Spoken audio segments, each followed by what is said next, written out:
이봐요. 안 되긴 뭐가 안 돼요. 3일 이상의 부상이나 질병 사망에 관해서는 산재보상법에 따라서 산재 처리를 해놔야 된다. 이미 법으로 그렇게 정해진 건데. 같이 볼래요? 휴, 무엇이든 물어보세요.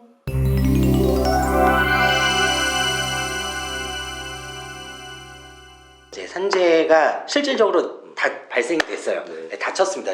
어떤 노동자가 한 사람이 다쳤습니다. 어떻게 진행해야 되나요? 회사에서 갖다가 해주세요 그러면은 될 것 같지는 않은데. 그러니까 뭐 사고와 질병에서 약간 좀 차이는 있겠지만 사고성 재해는 좀 비교적 간단하죠. 육하원칙. 몇 년, 몇 월, 며칠, 몇 시에 어디에서 무엇을 하다가 어떤 일을 하다가 다쳤다. 그 부분이 근로복지공단에 있는 산업재해보상보험법의 그 공식적인 요양신청서라는 양식이 있습니다. 요양신청서요? 예. 요양신청서에 간략하게 그런 재해 발생 경위나 노동자들의 인적사항, 이게 매년 좀 바뀌는데 처음 보시는 분은 그게 그거 같지만 지금은 입력사항을 굉장히 축약을 해놨어요.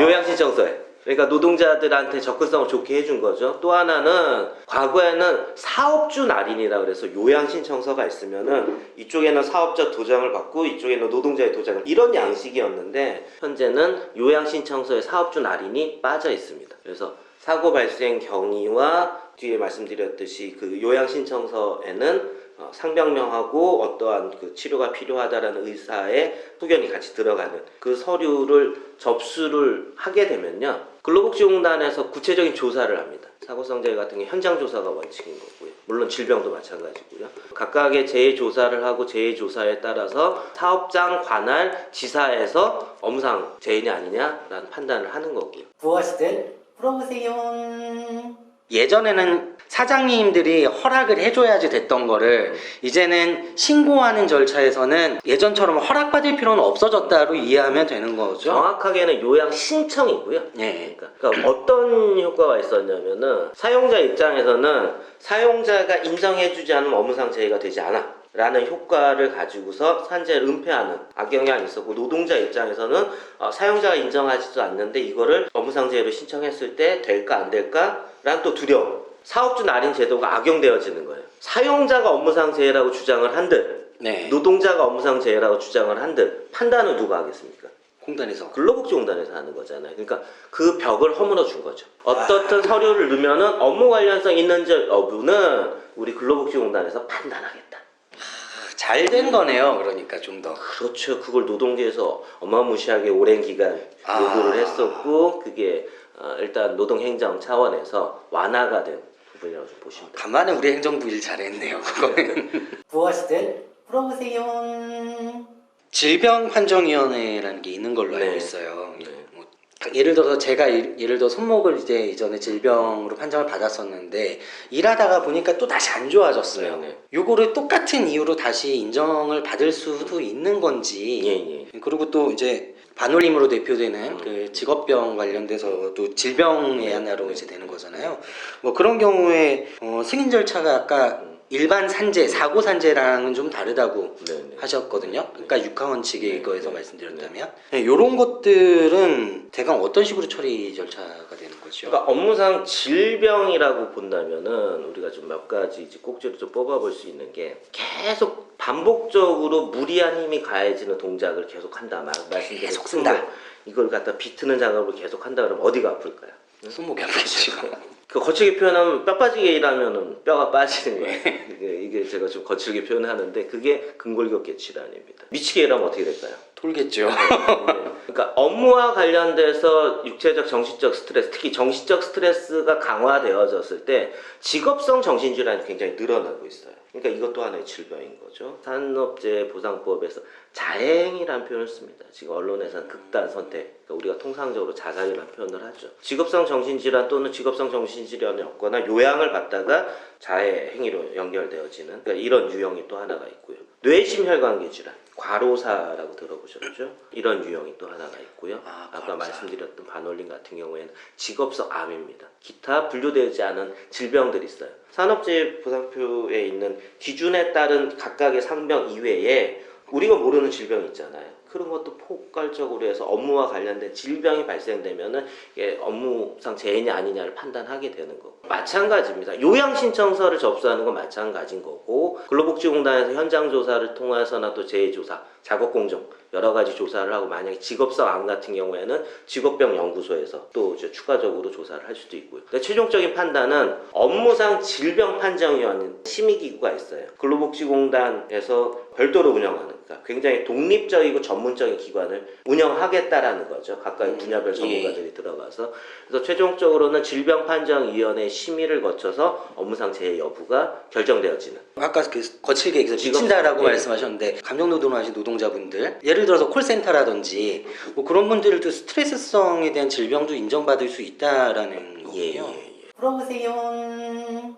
노동자들이 아까 간단하게 말씀하셨지만 왜 산재 처리를 해야 되는지, 왜 반드시 산재 처리해야 되는지, 그리고 왜 그런 사람들 있잖아요. 이렇게 나 다쳤어. 근데 이거 말하면 또 회사에서 또 월급 좀 깎일 지키지는 것 않을까. 같고 또 아니면은 뭐 산재 처리 해준다고 다 나온다는 것도 아니고 돈이 이거 그냥 대강 좀 있으면 날 것 같은데 하면서 숨기는 사람들이 꼭 있습니다. 이 영상 진짜 보시고 나서도 있을 거예요. 꼭.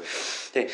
왜 산재 처리를 했을 때 은폐해서는 안 되는지. 어차피 드리고 싶은 말씀이 이 얘기인 것 같아요. 사람들이 아프거나 다치거나 이런 경우에 이제 병원을 가잖아요. 병원을 갔을 때 의사 선생님들은 그 원인에 대해서 찾진 않아요. 증상을 찾는 거죠. 그런 부분이 굉장히 익숙하죠. 당연히 하루의 일과 나의 평생을 놓고 봤을 때 가장 많은 시간을 투여하는 건 내가 지금 일하는 곳에서거든요. 그렇죠. 작업장의 환경적인 요인도 있고 업무 관련돼서 업무상 재해라는 것은 하나의 개인의 사건만이 아니라 그 사업장에 있는 또는 우리 국가 전체적으로 일하는 노동자들의 영향이 다 끼쳐지는 겁니다. 동일한 사건이 또다시 발생돼요.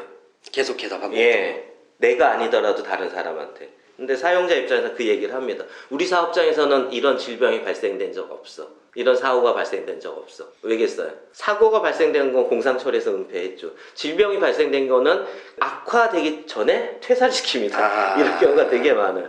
그러니까 10년째 무사고 뭐 이런. 예, 당연히 업무상 재해, 산업재해보상보험법이라는 법에 의해서 권리를 행사하고 보호받을 수 있음에도 불구하고 이 상황을 서로 불편하지 않도록 모면하기 위해서 한 단계 바꿔버리면 사회 구조적으로 이 삐뚤어진 과정은 계속 어그러질 수밖에 없는 거죠. 그렇죠. 그리고 한 개인 노동자 입장에서도 업무상재해라는 거는 그 기간에 적극적으로 치료를 받으면요 아주 중하지 않으면은 신체가 처음으로 돌아오진 않지만 이게 다시 회복이 돼요. 그래서 다시 일을 할 수 있는 거죠. 근데 이것이 제대로 치료를 받지 못한 상태에서 반복되다 보면 누적되어지죠. 영화도 있었잖아요. 아주 사소한 일이 굉장히 큰 재앙까지 이어지는 경우. 나비 효과. 네. 정말 간단하게 혈압이 높았던 상황인데 이것을 일이 많아서 치료를 못 받다가 갑자기 급사하는 경우. 이런 경우는 저희는 굉장히 많이 봐요. 되게 무서운 말씀을 하시는. 내가 아프거나 이상이 생겼다라는 거는 멀리 다른 요인도 있지만 가장 많은 시간을 보낸 나의 일터에서 찾아보는 거. 그렇다면 거기에서 발생된 원인이 있다면 이 원인은 나는 치료를 받아야 되고 해소를 해줘야 되죠. 그래야지 누군가 제2, 제3자가 발생되지 않아요. 동일한 사건, 동일한 질병 우리 사업장에서 다시는 발생되지 않는다라는 이것을 만들기 위해서는 노동자 입장에서는 업무와 관련된 질병이 발생되거나 사고가 발생됐을 때 산재 처리하는 거, 공상 처리가 아니라 아까 말씀드린 공상은 공갈입니다. 사용자 입장에서도 보험료나 이런 것에 불이익이 크지 않습니다. 그러니까 질병과 관련된 것은 보험료의 할증에 영향을 끼치지 않아요. 사고는 좀 더 엄밀하게 되겠죠. 그러니까 이런 각각의 상황에 있어서 공식화시켜 나가는 거. 이게 사회적으로 나오는 통계 수치에 대한 신뢰도도 높이는 거고요. 그러니까 저는 여전히 은폐되고 있는 재해는 굉장히 많다라고 좀 보고 있습니다. 공상 안 돼, 산재 오케이. 네, 오늘 그 전반적으로 이제 한 두 가지로 저기를 하면 방금 말씀하셨던 것처럼 이제 내가 몸이 아플 때 가장 먼저 내 일터에서 발생되지 않았는지 의심해 볼 것. 그리고 두 번째로 절대로 쫄지 말고 산재 신청을 반드시 할 것. 이렇게 두 가지로 정리하면서 오늘 시간 내주셔서 감사하고요. 오늘 영상 마무리하면 될 것 같습니다. 오늘 고생 많으셨습니다. 네, 수고하셨습니다. 공상 안 돼, 산재 오케이. 무엇이든 물어보세요.